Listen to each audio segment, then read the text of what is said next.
Right, so now we have the silver painted, and I have backed that with white and black. Done the two colours because I've started with what I've done is sort of blended it. So I've done white backing towards the rear, I think. I can't remember now. I think it was, white backing towards the rear and black backing towards from the front towards the middle. The idea basically is that I want the silver to be a little bit darker at the front of the truck and then get brighter towards the rear. The reason for that, I mean, I was always planning to do this kind of two-tone backing, but the bonnet, the silver's quite bright. It's a really bright metallic silver, and I felt it was just a bit too bright to have this expanse. Whereas the rear of the truck, obviously, there's only a little frame here in the little back section, so it wouldn't be quite so dominant. So if we look at the back section, look at the silver on the back section compared to the silver on the bonnet, hopefully we can see maybe just a little tone difference. Is that coming through?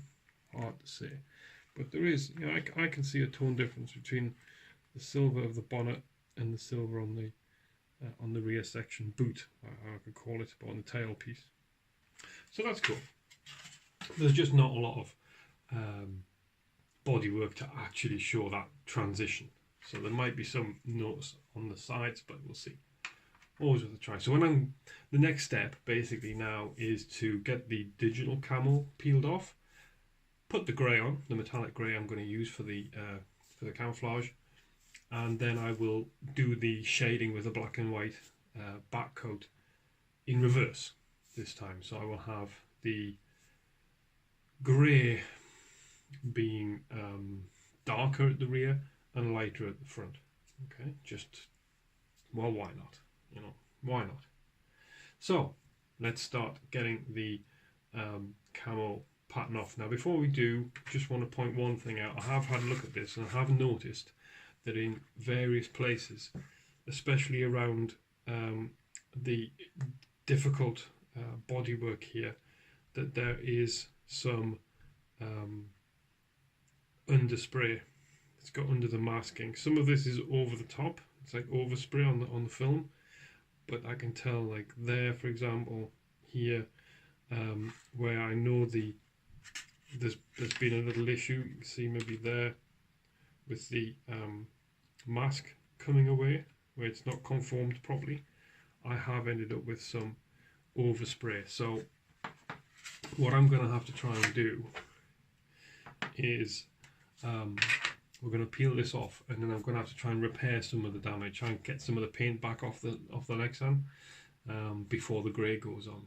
So there might be a little bit of that work to be done, which will be interesting to see how that goes. All right, so now it's really just some careful work with the tweezers to pull off the digital camo. Where it gets complicated, and I've got two masks, obviously got to be careful which one I pull off. So, but that aside, it shouldn't be too bad. I'm going to start at this end, and careful as she goes.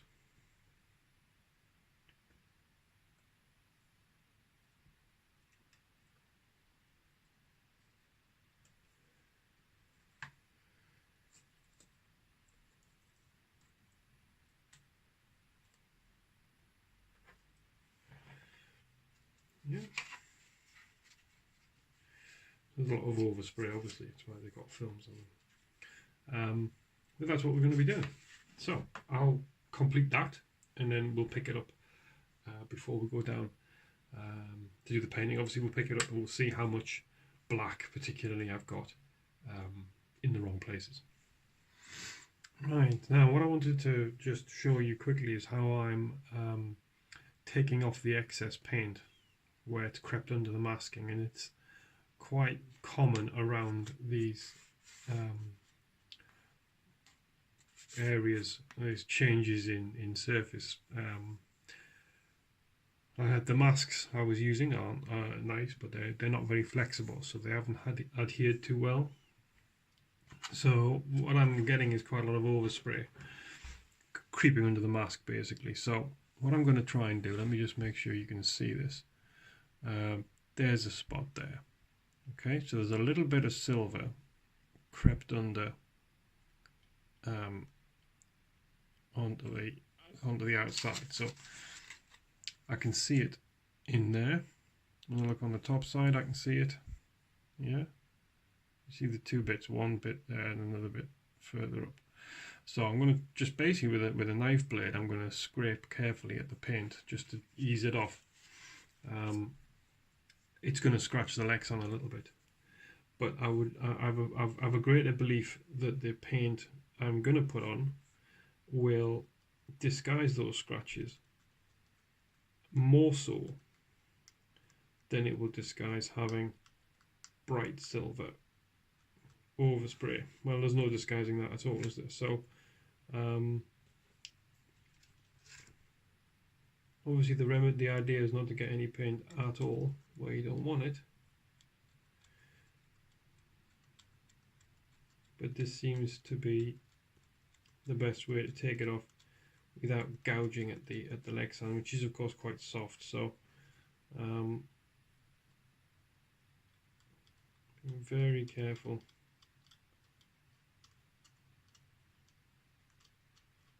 Very gentle. You can hear it. The audible noise is where it's finding paint. It's quite quiet going over the Lexan itself. So when the blade goes quiet, then I'm kind of getting the paint off.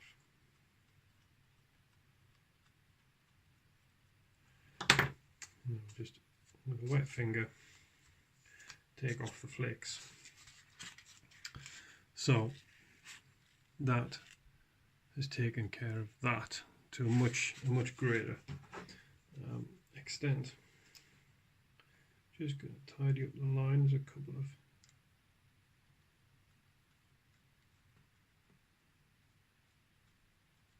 of stubs sticking out.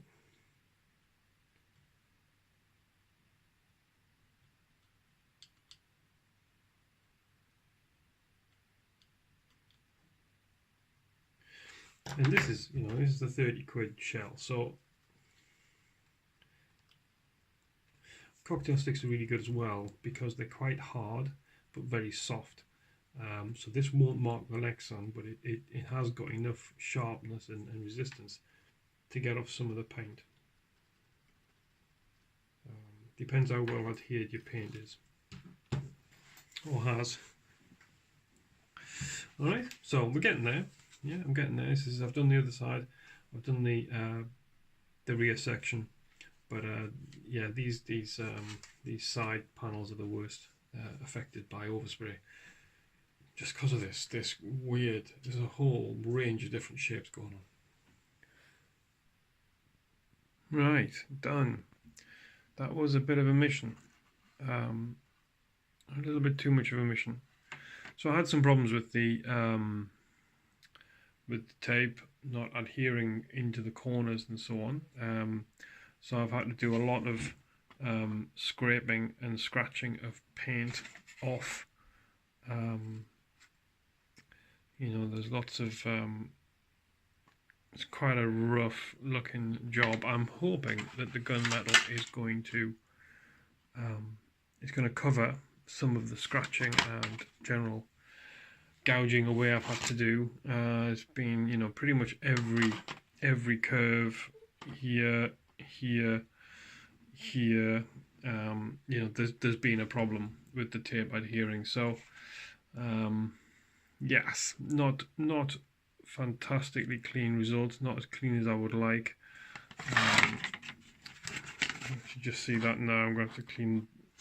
See, it's not too bad because that looks bad because of the black, but the silver is behind it, so the black has come away from the silver a little bit sometimes on the tape, as you can see here and there. So yeah, anyway, I'm undaunted, but it is late, so I'm going to have my dinner, and then tomorrow night I will get some paint on.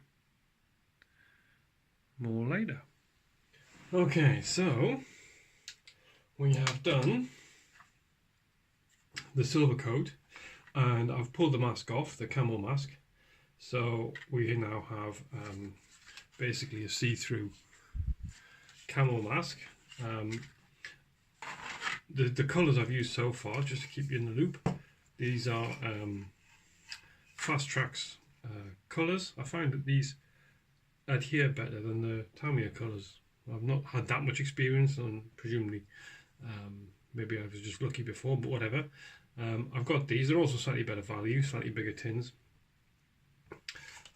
This is a Spar Silver 269, and it's a metal flake, as you can probably tell. And I'm about to put a Gunsmoke grey on, so not a huge tonal difference.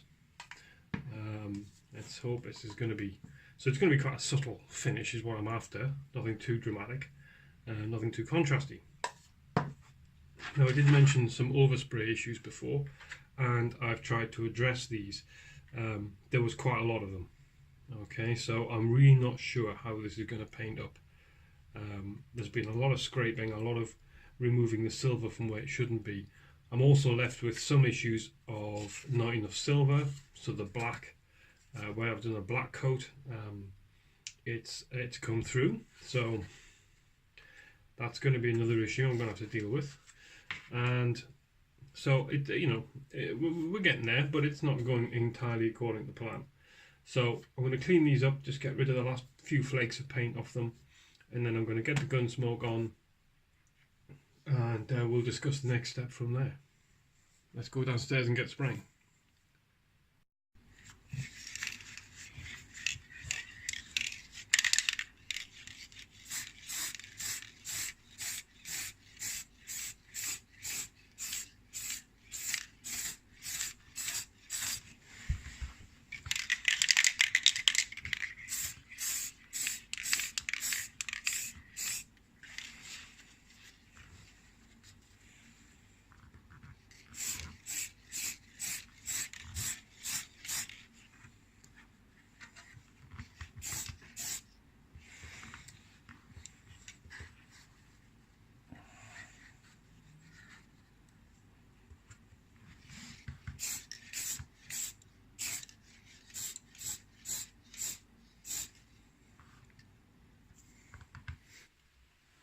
Okay, so the silver's done, the grey's done. The grey's quite dark, as you can see, a bit darker than I had in mind. But you know, we're improvising a little bit. And now it is time for the green.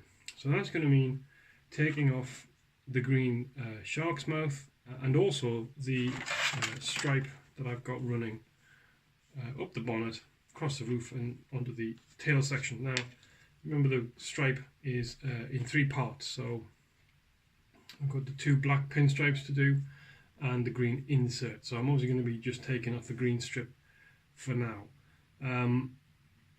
Once I've done the green, I'm going to back it with white again.